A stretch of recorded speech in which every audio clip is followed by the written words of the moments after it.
I mean, I'm not afraid to say it, but I love listening to my music because it's like my own personal journal entries that I get to look back at, and I'm like, I thought of that. Yeah, okay.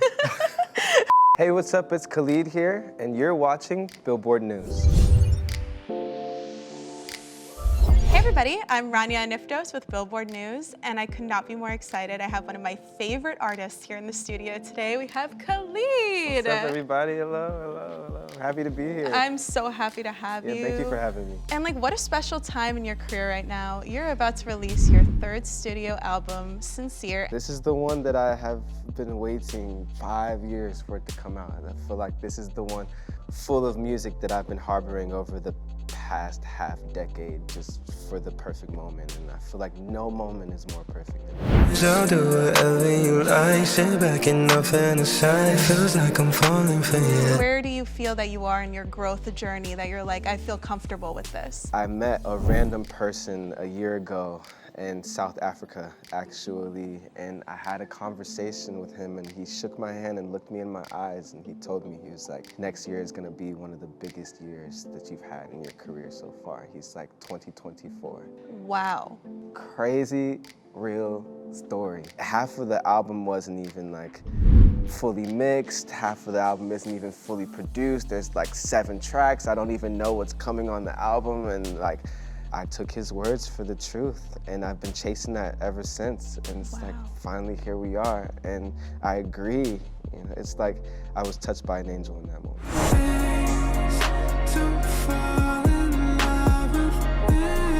I mean, who is the Khalid I think that you want to introduce with Sincere? I mean, I feel like the title says it all. It's you and all your aspects. Exactly. When I debuted, I was 17 years old. I had no true sense of self, and I'm writing not even from my experiences, but I feel like this album is exactly that. I took it back to basics, and I approached this as if I was debuting as an artist all over again. I love that. So it's like I'm coming right back to the start of my journey, but this time with more insight and more knowledge. You're releasing Ground.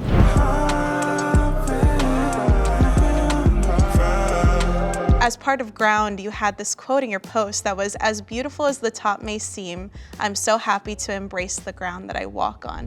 What inspired that notion? Because I feel like so many of us need to hear something like that because we're so caught up in the attachment to the goal, you know? I love the dream. It's all about the dream. But when I first came into this industry, it's the moments that led up to the dream coming true that I really wish I could relive. Those moments, feeling the first for the very first time, meeting my favorite artists for the very first time, having those conversations with them for the very first time, my first time performing in LA, my first time accepting a Billboard Music Award, my first time everything. Yeah. There's something so beautiful about those firsts, and I feel like with this journey, there's still many firsts left to come for me. For sure, it's only the beginning in so many ways. And about the creative process of the album, something that I found really interesting that you mentioned was that the songs came throughout the years. How do you choose a song to go on the album that I guess represents that time but still represents you now, you know? Yes, and I'm sure other artists can relate to this.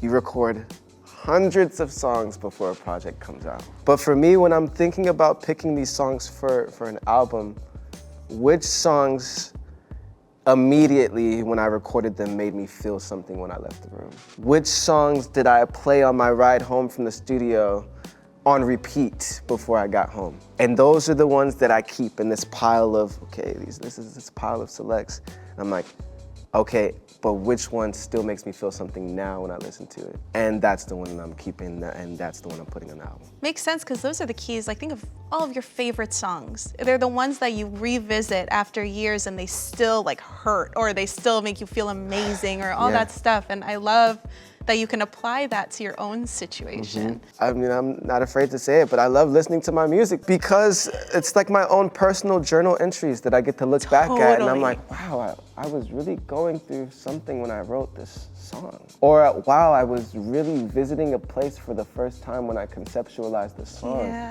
So when I look back and I listen to my music, it immediately brings me to those moments, those stories. So I love listening and I love reflecting, not even just on this album, but I still love listening to better. And I still Yeah. love listening to American Teen. I still love listening to all these things because I'm like, I thought of that.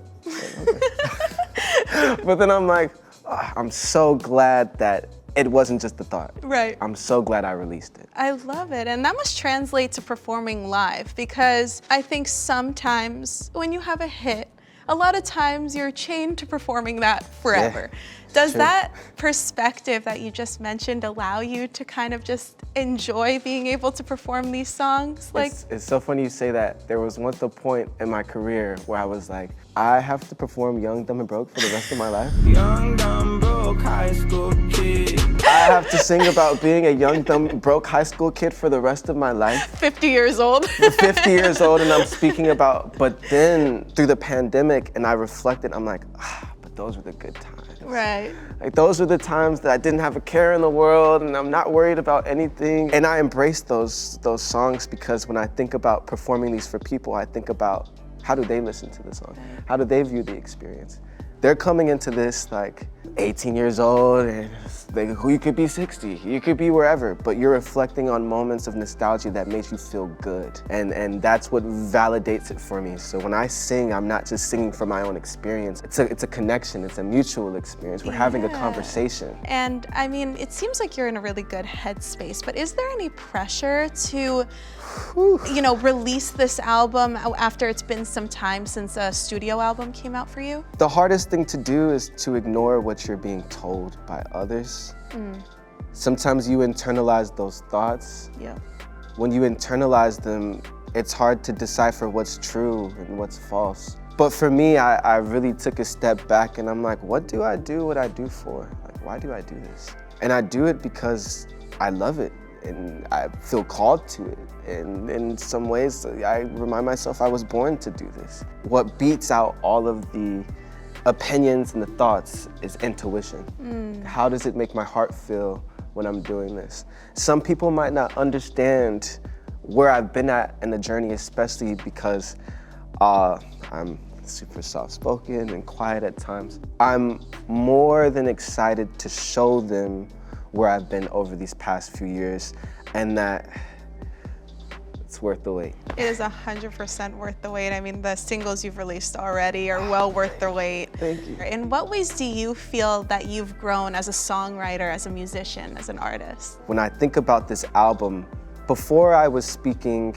I mean, I was naive of my experiences. I didn't know who the songs would touch. I didn't know where they would be heard. Through the knowledge that I've garnered over the past few years, I know my audience, I can connect with my audience, and so I hear them asking for many things, and I hear them asking for their stories to be told. I hear them asking for something to relate to, and now I'm like, you know what? I'm confident enough to do that for you guys now. How does it work when you get into the studio? Do you start with a lyric? Do you start with a melody? Is it a mix? I am an impulsive creator. I mean, even you can ask my friends. I'm the type of friend that's randomly like, do you guys just want to go to an amusement park today? Love you that. want to just do something random? And they're like, we have to plan for these things.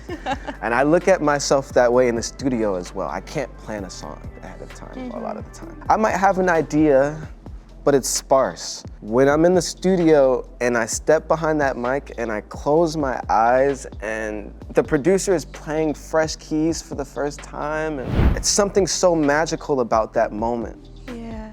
I find myself in those moments writing a song within 5 to 10 minutes. It just floats out of me. The words, I freestyle the melody, everything is very freestyle. But it's those songs too that I come back to years later that I didn't finish.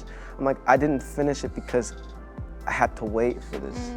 I had to learn what I wanted to talk, I had to experience what I wanted to talk about. Like, the words were there, but they were distant and they were small. And sometimes you have to wait for those words to get so loud and unbearable. I'm like, I gotta get it out. You know, you're talking before about how much intuition played such a role in your career. And letting the song guide you. Sometimes we try to control everything. Sometimes I go into a studio and I'm like, I want to write a song about love. But then you start writing it and I'm like, well, I don't feel anything.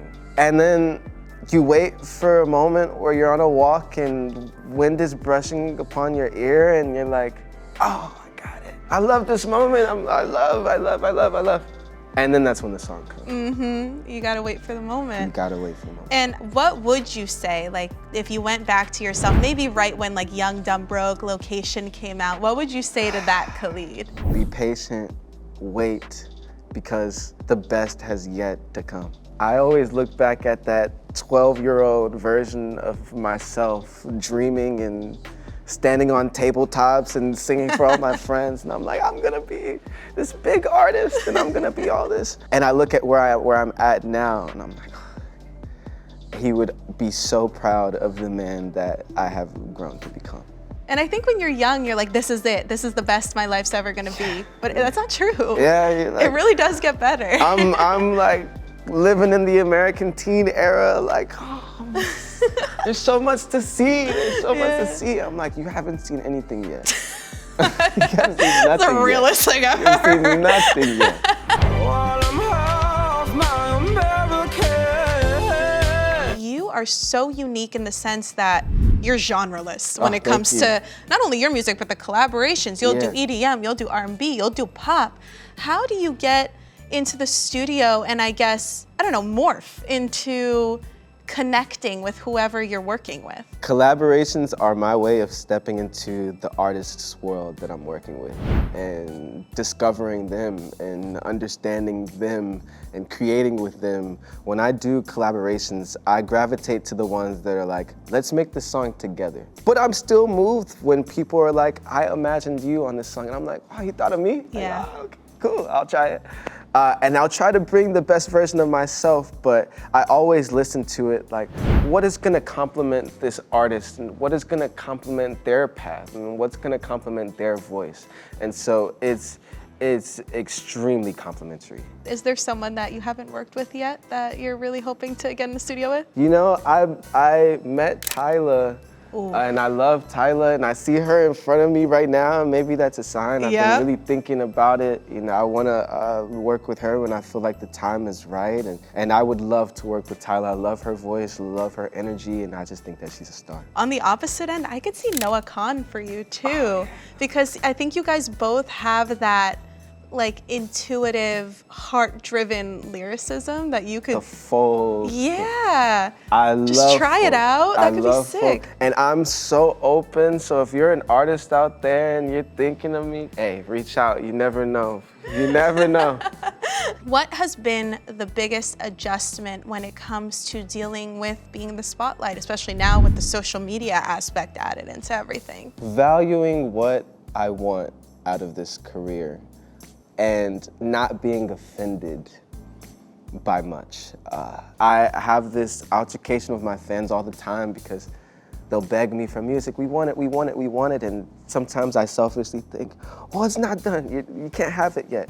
But then I remind myself, they're just excited. They're just excited to hear me. Yeah. Just as if I'm meeting someone randomly in the grocery store and they ask me for a picture, I'm like, they're just excited to see me. Yeah. When does it have to change? I remember when I first started this career and I'm sitting on the side of football games and people are asking me if they want to take my picture and I'm so excited. I'm practically walking around the football arena like, does anyone want to take a picture of me today?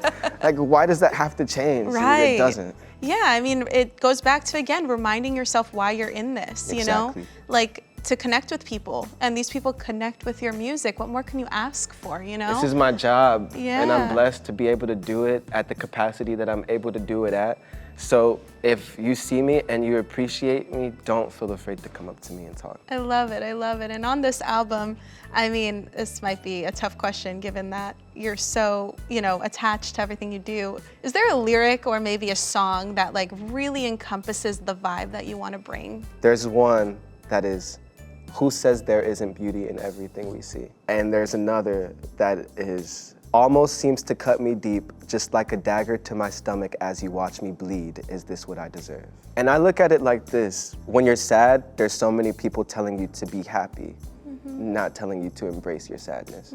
When you're happy, there's so many people trying to tear you down and to make you sad. Yeah. But I can live in happiness and have the best time, but I can also live in sadness and I can grow. Exactly. It's where like where the light enters, is like those dark moments is when you start realizing things about yourself. And I love that you use the word light, because when I think about this album and I look at these pictures behind me, that's what I see. I see light peeking through the darkness. I love that black and white motif. It's all coming together. It is all I coming love together it. I love in tension.